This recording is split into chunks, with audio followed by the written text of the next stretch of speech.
snack. Me and you gonna have a little chat about books. Hi guys! So I am here today to do some reviews of some shorter fiction that I've read recently. So these are not short fiction story magazines, these are just individual novellas and short books that I have been recently reading. Let's get started. I'm going to go from lowest rating to highest rating. The first one that I have to talk to you guys about is It Binti by Nnedi Okorafor. This is the first Nnedi Okorafor book I've read, and I read it as part of the BookTube SFF Awards. I was not impressed by this, I have to admit. I just did not find that I connected very much with the story whilst I was reading it. It is a very short story, and I do think it could have been better had it been a longer story. I think the concepts that the author was trying to go for were interesting. We basically are following a young woman who is part of the Himba tribe, which is a real tribe that the author based her story on, and she is travelling into space to go to this crazy university that no one from her tribe has ever been accepted into before, and so she's very, very excited about that. On the way, the ship is attacked by some crazy aliens, and she has to try and sort of get herself out of that situation and also get to the university. I like the concept is a decent concept. I also really found the culture of the Himba tribe utterly fascinating, like totally fascinating. But when you take away the culture of the Himba tribe, which as I said is a real thing, so she just kind of ripped it all off, there isn't much going on. There's not an awful lot of character development, there's not a lot of world building, there's not a lot of growth of anything. And I just didn't feel like there was much happening. I liked the ideas, and I think had it been a full-length novel, it might have been, a lot of them might have been expanded upon to the point where I was really into it and really fascinated, but I just didn't connect at all and just felt like it was really cut off, very abrupt, didn't really do what I wanted it to do. I mean, I could go on. I just wasn't a big fan, unfortunately. I just didn't think it really worked for me and didn't think it really worked as a short story. Yeah, I just had problems with it. So unfortunately I didn't like this too much. I thought it was decent writing, but otherwise it wasn't really my thing.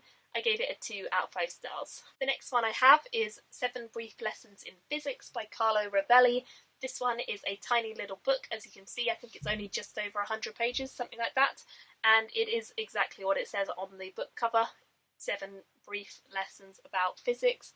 I thought it was interesting. I thought it was a very well written book. It definitely kept my attention whilst I was reading it, but I did feel as though it was all stuff I already knew. I didn't feel like anything was particularly exciting and interesting because I already knew about it, and I've only got a scientific education up to GCSE level, which is when you're about 16. I never took science after that. So if I already knew all of this age 16, then I'm gonna guess a lot of other people do as well. It's a nice enough gift present, and it's a nice enough little book. It's very beautifully produced. As you can see, the cover is very, very gorgeous, but unfortunately it doesn't bring an awful lot of new stuff to the field, and so even though it's well written, even though it's a decent book, I wouldn't give this to someone unless they had no real knowledge of science and they didn't really understand any of it. I think it's very easy to grasp. I think a beginner could read this and understand it, and I think someone as young as maybe 12 could easily read this and understand it, so I don't think it's that advanced, and I don't think it's something difficult to read, which can be a good thing, but I was kind of looking for something a little bit more exciting and original than this, which wasn't really what I hoped. So I gave this a 2.5 out of 5 stars. The next one I have to talk about is also a BookTube SFF short nominee, and that is Perfect State by Brandon Sanderson. I've had this on my Kindle for ages and I hadn't got around to it, so I was glad to have an excuse to read it. This one focuses on a world where there really doesn't seem to be an awful lot of space, and humanity has taken over to such an extent that certain people need to not take up space in the world. And the way that they combat this is by having people sort of link into this system where they can create their own world or be in their own simulated world. It's about these people who go into this world and they live as gods and they fight each other and they get into wars and battles with other godlike people from the other worlds. And they start to question why they are trapped in these, whether it's a good or a bad thing, and whether their life is fulfilled. I liked it. I do think it was interesting, and I think it had some good moments, and I didn't see the twists coming, which I know some people did. I didn't see it coming, so that was good. But I didn't feel like it was that exciting as a story. I felt like there was a lot more he could have done with it, and a lot more that I would have liked to see from it, and I did feel as though it wasn't really pushing the boat out too much. It was an idea that was interesting but wasn't pushed to the extreme that it should have been. And I do wish he had done a little bit more and gone a bit further with it. But it's a good story, it's entertaining, it's very likeable. I gave it a 3 out of 5 stars. The next one I have to show you guys is this one. It is 100 Poems and it's by Jen Campbell. She did I think it's 48 hours that she wrote 100 poems in, and she did it for charity. She did a Just Giving page or something like that where you could donate money to fund her doing this project, where she wrote 100 poems in 48 hours. And she did it in honour of the Book Bus, who are a charity. The Book Bus supports schools by providing mobile library facilities and volunteer storytellers to help children become confident and literate readers for life. Working mainly with rural schools in Zambia, Malawi, India and Ecuador, their volunteer crew divide huge classes into small groups and inspire the children to read. Sounds like it's a very, very worthy charity, so I was more than happy to donate to this, and because I donated, I got a copy of this pamphlet when she was done. It is beautiful. I love the cover. Very, very sweet. There were some poems within this that I really enjoyed. Some that I thought were good, but I didn't enjoy them as much. But some of them really I did enjoy, so I'm going to tell you about those ones. Most of them are quite short, so I really liked number 22, and that is this. Let me tell you things. There's that story of the girl with the red hair who ran into the woods and never came out again. And there's that story of the girl with red hair who found the man who wrote the story about the girl with red hair who ran into the woods and never came out again. And she marched him into the woods with her eyes all ablaze. Then there's the story of the story, and there's no arguing with that. I just really like that. I don't know what it was about it. It just was entertaining to read and kind of paradoxical. Definitely harking back to sort of Red Riding Hood as well. The next one I liked was number 26. I believe you can find all of these on her website, so I'll put a link to where the website is below. But I like number 26 as well. Please sit down and make yourself comfortable. Answer as honestly as you can. 1. What is your name? 2. Where do you come from? 3. Would you say that you are good at existing? 4. If not, how could you exist better? 5. Do you think that, in the context of existing, others assist you? 6. Does this make you exist more? 7. Sum up, please, in 3 words, your total existence. 8. I'm sorry, could you repeat that? 9. I'm sorry, are you there? I just love that one. That one was great. I also really like number 27.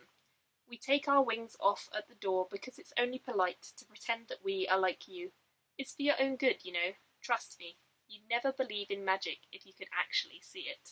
A lot of these have a magical realism theme, as I'm sure you can guess, but I really, really like it. Number 38. I like lying on the kitchen floor even though I'm pretty certain that no one cleans it properly and now there's food in my hair. I lie there pondering electricity and how, if the world suddenly ended, taking scientists with it, I couldn't even muster up enough power for a light bulb. As much as I like darkness, that doesn't seem good.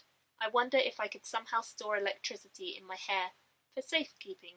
Become a living electric current lying on the kitchen floor, humming gently. But I'm aware that this is probably not a great idea.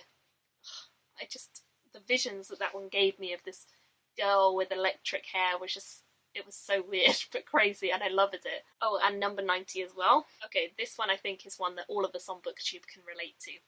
All the words from all the books are tangled up inside me. What more can you say? It's very, very true, and I love that. I just adored this. As you guys know, I really like Jen's poetry anyway, and I like Jen as a person. She's absolutely wonderful, and she's a good friend of mine, so I felt so justified in supporting her in this, and so happy to support her. But I would also say that some of the poems within are absolutely stunning. As I say, I'll put the link to her website below where you can read them, if I can find it, and I just really would recommend this.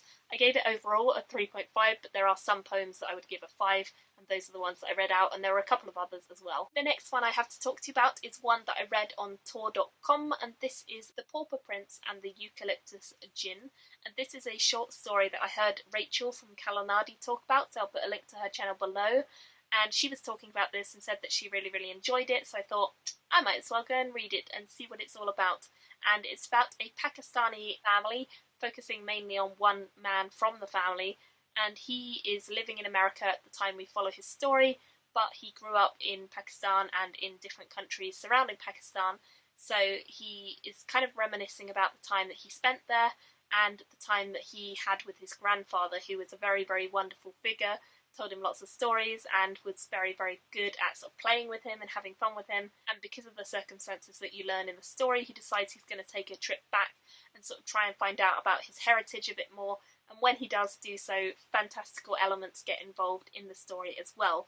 I really, really liked this story. It was very, very whimsical at times, and it was also very interesting at times. I definitely don't think the character was as developed as I would have liked, but I think on the whole it's a good story, and it's a solid story, and it has some very beautiful imagery and moments, and I think the imagination of the author was really good as well. So I would definitely say it's one to check out if you're interested in a free story, because it is free online. I really liked it, and I would definitely agree with Rachel by saying that it is a very beautifully written story and it is a very imaginative story. So if you like the sound of that, then probably worth checking it out. And I gave that one a 4 out of 5 stars overall. And the final one that I have to talk to you guys about is another short story, and this is actually in Uncanny Magazine issue number 5.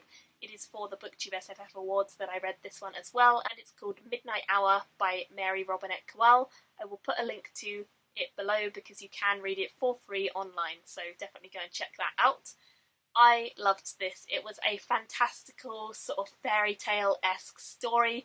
It was a little bit darker than I had anticipated it being, which I loved, and it was also just a really interesting story as a whole.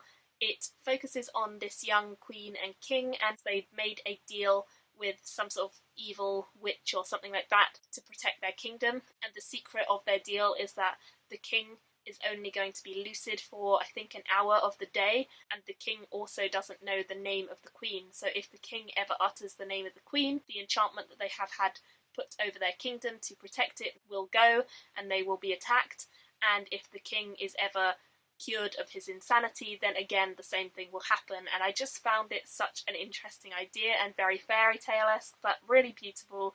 The one thing I will say about this is that I really liked how short it was. Most of these stories, I've been saying my criticism is I would like it to be longer, I would have liked a little bit more. That's not the case with this one. I felt like it was a perfect length, and I really enjoyed the characters, and I felt they were very well developed for the length that it was.